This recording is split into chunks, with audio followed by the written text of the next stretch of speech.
এই মেয়েটা এটা প্রমাণ করতে চায় যে মানুষের মৃত্যুর পরে তার কবরের ভেতরে তেমন কিছুই ঘটে না। তার জন্য সে একটা ক্যামেরা নিয়ে গ্রামের সব থেকে পাপী মানুষের কবরের ভিতরে শুয়ে পড়ে। তখনই তার ভাই উপর থেকে কবরটি ঢেকে দেয়। মেয়েটা এটা বিশ্বাস করেছিল যে এই লোকটা গ্রামের সব থেকে খারাপ লোক ছিল, আর যদি তেমন কিছু ঘটেই থাকে তাহলে এই লোকটার সাথে অবশ্যই ঘটবে।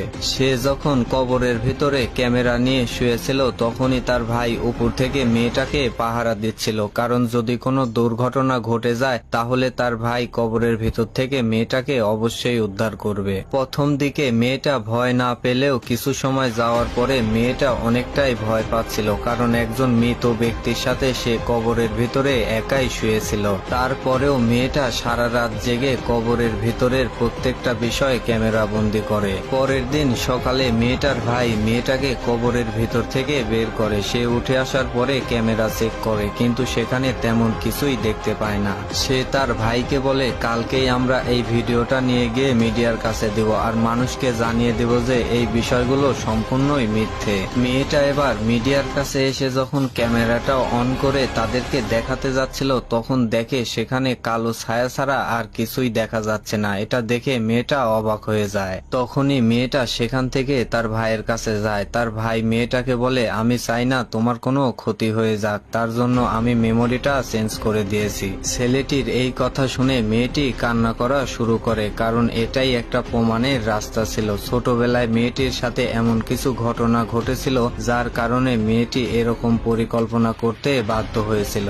এই লোকটি একজন ধার্মিক লোক ছিল। সে এমন একটা পাপ কাজ করেছিল যার জন্য সে ভেবে নিয়েছিল যে এই পাপ থেকে বাঁচার জন্য মৃত্যুই তার একমাত্র রাস্তা হবে। তখনই সে এই মেয়েদের দোকানের সামনে ইচ্ছাকৃতভাবে গাড়ি অ্যাক্সিডেন্ট করে মারা যায়, যার সাথে সাথে মেয়েটির বাবা মাও মারা গিয়েছিল। তারপর থেকেই মেয়েটা তার নিজের ধর্মের নিয়ম নীতি অনুযায়ী চলতে শুরু করে। আর একটা সময় সে জানতে পায় যে কোনো মানুষ যদি দুনিয়াতে খারাপ কাজে লিপ্ত থাকে, যদি ভালো কাজ না করে, তাহলে মৃত্যুর পরে কবরে তাকে কঠিন শাস্তি দেওয়া হয়। কিন্তু মেয়েটা তাদের এই কথাটা কোনোভাবেই বিশ্বাস করে না, আর এজন্যই সে এলাকার সব থেকে খারাপ লোকের কবরের ভিতরে রাত কাটায়। লোকটি সত্যি খারাপ ছিল নাকি এটা প্রমাণ করার জন্য মেয়েটা এই লোকটির বাড়িতে দীর্ঘদিন কাজও করেছিল।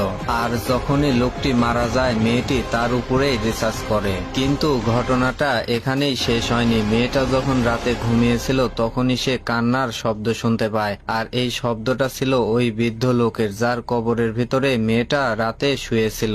সে জানালার কাছে গিয়ে দেখে সেখানে মেয়েটা কোনো কিছুই দেখতে পায় না। সে যখন পিছনে যাচ্ছিল তখনই জানালা দিয়ে একটা ভয়ানক হাত বেরিয়ে আসে। মেয়েটা সেখানে গিয়ে দেখার চেষ্টা করে কিন্তু কোনো কিছুই দেখতে পায় না। সে যখনই পিছনে তাকায় তার রুমের ভিতরে একটা ভয়ানক লোককে দাঁড়িয়ে থাকতে দেখে। বন্ধুরা, আজকের ভিডিওটা এই পর্যন্তই। পার্ট 2 দেখার জন্য